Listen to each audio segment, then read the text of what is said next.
Hello and welcome to my presentation. I hope you're all doing good. If so, let's look at the topic for today. A good fishman knows all the angles, a critical evaluation of Google's fishing page classifier. Shall we proceed? Yes, okay, thank you. Here's the outline. Next, when we started, networking has created opportunities in every sphere of life, from agriculture to education to healthcare. But phishing is one of the key and common security attacks to everybody that actually affected all and sundry, from younger ones to the adults.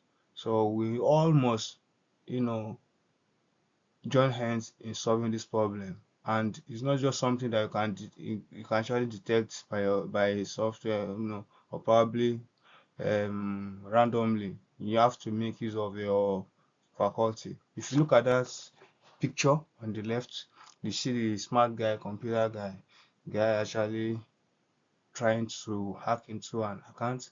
He's trying to check his mail, but unknown to him, he didn't know that he had received the phishing mail. So on the right hand side, you can see a clone page of Microsoft Office, and the bottom right, you see the Google phishing page classifier detector. So we almost take it seriously. Next, before now, Google had actually attempted to use the white box model, whereby you have to look at, there's a recommendation that has been made that can actually detect the system, that can detect any attack from phishing. So based on that, they made use of a non-CNN based model, but later on, that very model was, it was bypassed. So they later brought another method, and that's the CNN based image classifier. Although this classifier is not yet, is not robust enough, to the best of the author's knowledge, it's not robust enough. Probably what it means is that maybe we don't know if it can accommodate every all and sundry, maybe large systems, or probably it's going to um, have some shortfalls or shortcomings. So that has not been done. But in this paper, they were able to prove it, that the particular segment-based classifier, even though having large detections per week, 3.5 million, about 3.5 million attacks or detections per week, according to Google. But nonetheless, the authors were still able to bypass it. Their products were able to bypass Google's image classifier, phishing classifier. As you can see, we're going to see along the line. So what I just said was the Google phishing page classifier. You can see the statistics. That chart mentions the achievements that Google have actually had regarding it. Next. So our main idea here is just to create a new phishing detection in Chrome. Chromium is the open source product of Google. So Google Chrome was built on Chromium. Chromium is open source, and that connects hundreds of thousands of developers around the world globally. So they're able to leverage us, and from there they were able to create on a Linux operating system. They're able to build the Chrome. So Google Chrome runs on Chrome Linux OS. So can a new phishing detection in Chromium be bypassed to reveal the image classifier and create an adversarial phishing page? So, and the research program, the second one, practical evaluation, optimizable model, and feasible computation. So here is the traditional model for the phishing detection in this paper. What I'm trying to do is to use the TensorFlow model. TensorFlow model is a big model, proprietary to Google though, but actually is big model and robust, and allows you create optimization problem and solve it. So probably if you even to optimize solution for maybe browsing solution for mobile phone, embedded systems and cloud edge system, you use the TensorFlow model, and is a tool that allows you to run products, you can run it offline without having incurring much latencies. So with this, we the author make use of these products for their analysis and for their development. As you can see there, you have about 5 stages there. The first stage is extraction, the second reconstruction, the third one is screenshot generation, adversarial screenshot generation, inverse downsampling, and then web page construction. So in the first stage, you have the extraction, whereby the model was extracted. The authors went through the process of extraction by going towards the model, the Chromium stack. The Chromium stack is they made some searches actually, and they were able to fetch the results to build the model. So the next thing is reconstruction. From reconstruction, what they did was they tried to modify some parameters in that work. Then downsampling. Downsampling is a process whereby you convert an image of high pixel, you convert it to a lower pixel, maybe because of the latency. You want it to load quickly, and you don't want it to be you don't want to incur much latency while running it on the server, while picking or sending information from the server. So the next stage is inverse downsampling. Inverse downsampling is also another procedure used. Then web page construction. Web page construction is also another procedure. So this is the module reconstruction stage. Here we have some concepts. This is the most important thing.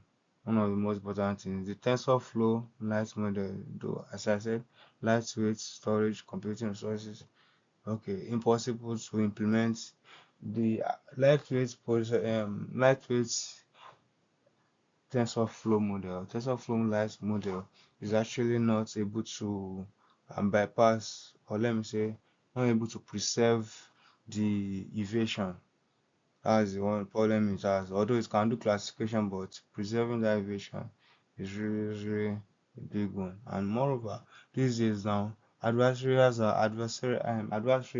they are smarter now, because they can actually create patches they can form adversarial patches from an image, such that the system deep learning model will not detect it. And if a model cannot detect it, how much more a human being? So this is what we're saying, that we just have to be smart and we have to be observant while using this thing. Because although you have a deep learning model, but nonetheless the gradients, the gradient vanishing problem, it's an issue there. But one of the issues there is, another thing is, the model is not able to detect um, an adversarial patch. So the model construction, the 48 pixel by 48 pixel, is actually resized to 224 by 224 pixel, as you can see there. So in the chart, the main point here is the adversarial screenshot generation. Of the 3 stages, first stage is the adversarial screenshot generation. For the first one of the bypassing stage in this paper, yeah, three. They are in 3 stages. The first stage is adversarial screenshot generation. The second stage is reconstruction. Then the third one is no, the second stage is inverse sampling. The third one is reconstruction. So in the adversarial screenshot generation, we have this table, actually process of adversarial generation.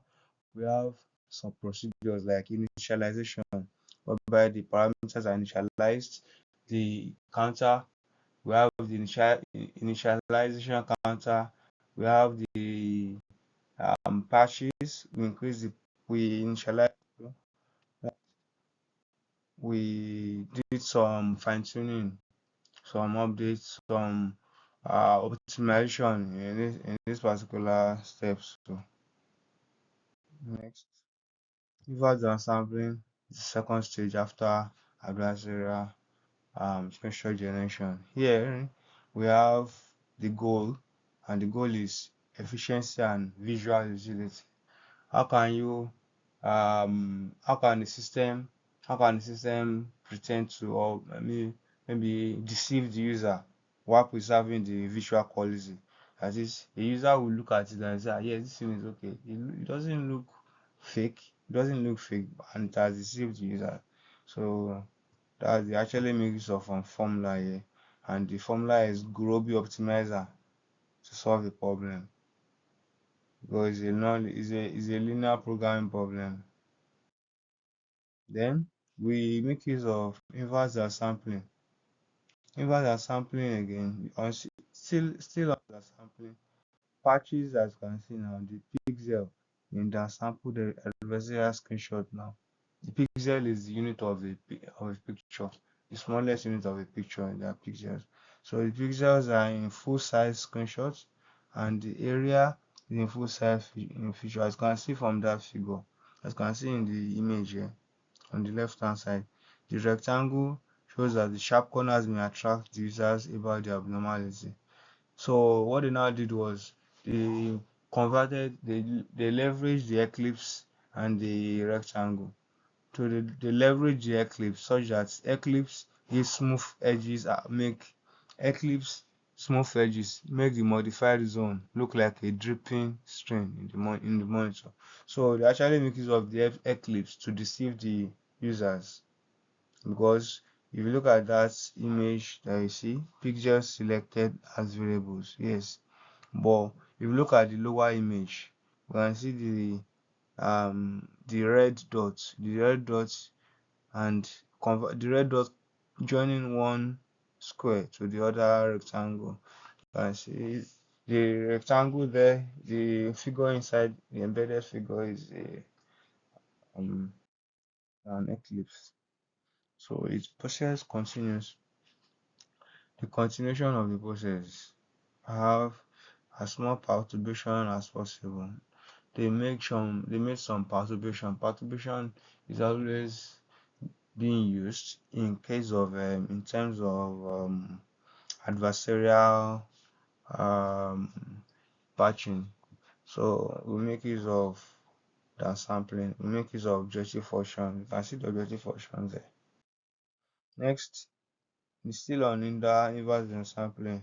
So the pixel value, the XADV adversarial pixel, is between 0 and 255.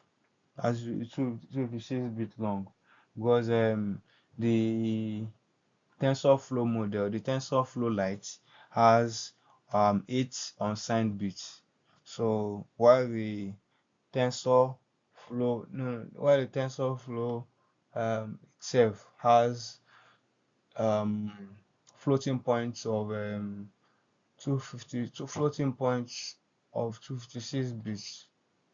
So that's an advantage over the TensorFlow, although there may be some trade-off there. So here we have the constructed full size screenshot should be downsampled to the input.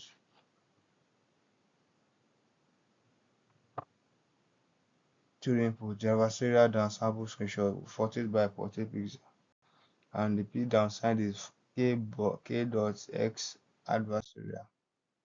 Now we talk about the inverse downsampling. The inverse downsampling is a process whereby, just like an opposite of just like upsampling, like you are trying to convert the pixel to a higher level so that your system will be able to detect it and it's going to be usable on the network. So the visual quality here,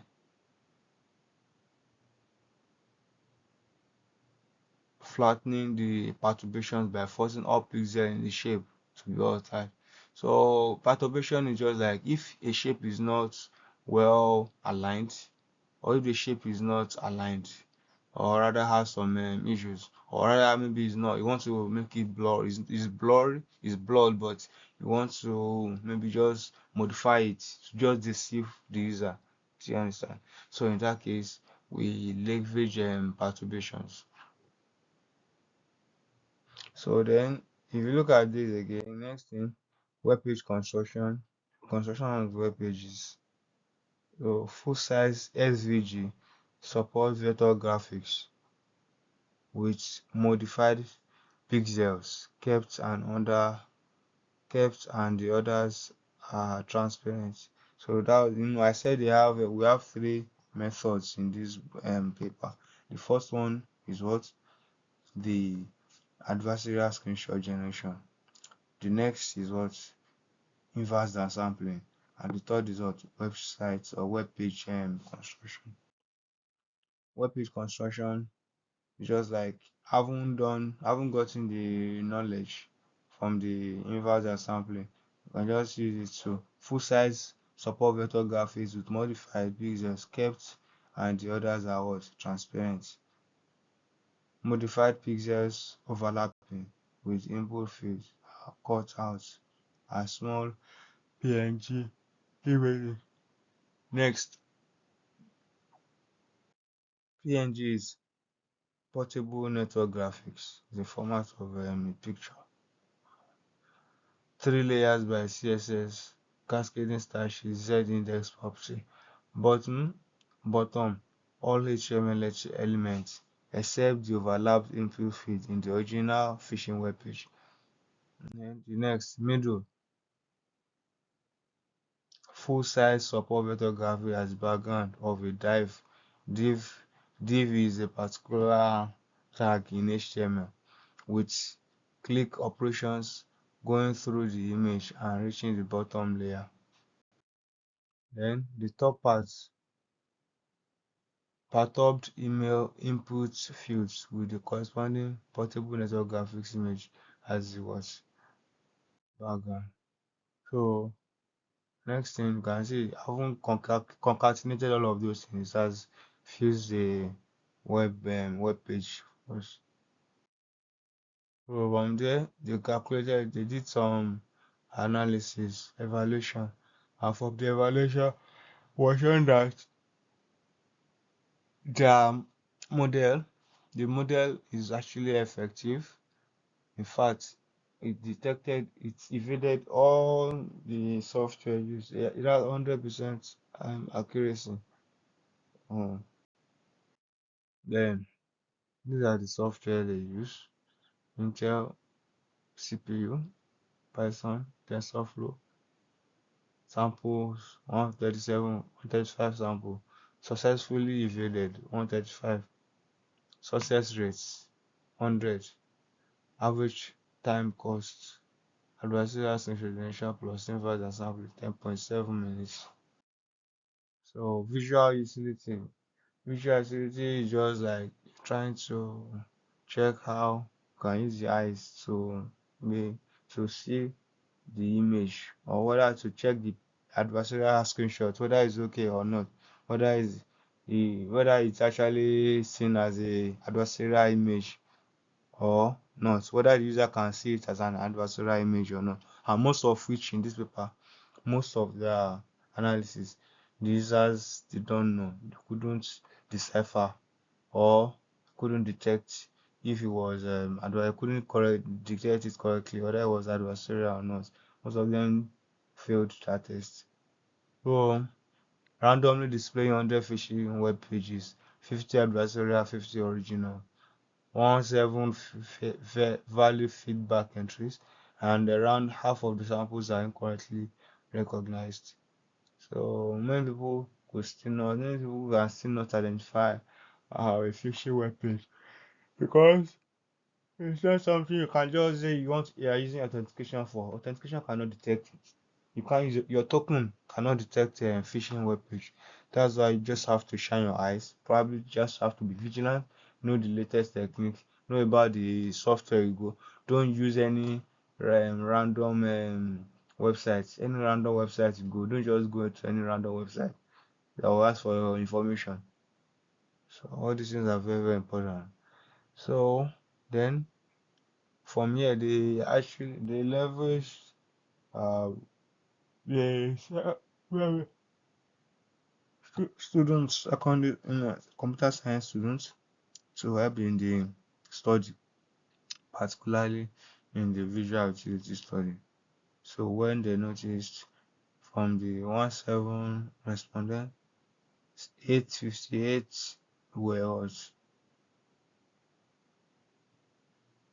original and adversarial, well the balance remain 842 also.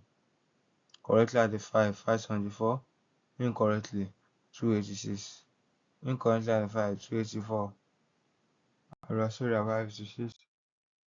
So from here, we went ahead to check the PayPal account, PayPal page, web page. From here, you can see, as you can see now, that's a PayPal web page. So on PayPal web page, they did a test, they conducted the test, and the test shows that the classification score of the model they created was 0.20. That is, was benign. They must have said the priority. You can see 0.2 is lower to 7, 0.7 or 0.8. So it's still benign because of the value. However, when they okay, I think work has actually leveraged different interesting concepts like um, phishing detection. They were able to compare the TensorFlow Lite and the TensorFlow. In this work specifically, the authors leveraged TensorFlow model. They were able to convert it from TensorFlow Lite to some TensorFlow model. So then, not only that, the comparison between TensorFlow Lite and TensorFlow model was done in this study when it was made clear that TensorFlow model is lightweight and it helps devices at the edge, embedded, and mobile users. So on the other way around, there are limitations in edge C what is it called in the TensorFlow Lite because it's just limited from the memory resources limitation and other computational resources. It cannot do what it is still related. It's still restricted from doing evasion, evasion test, evasion test. That is, it cannot evade any phishing attack. So these are very, very important things. Thank you.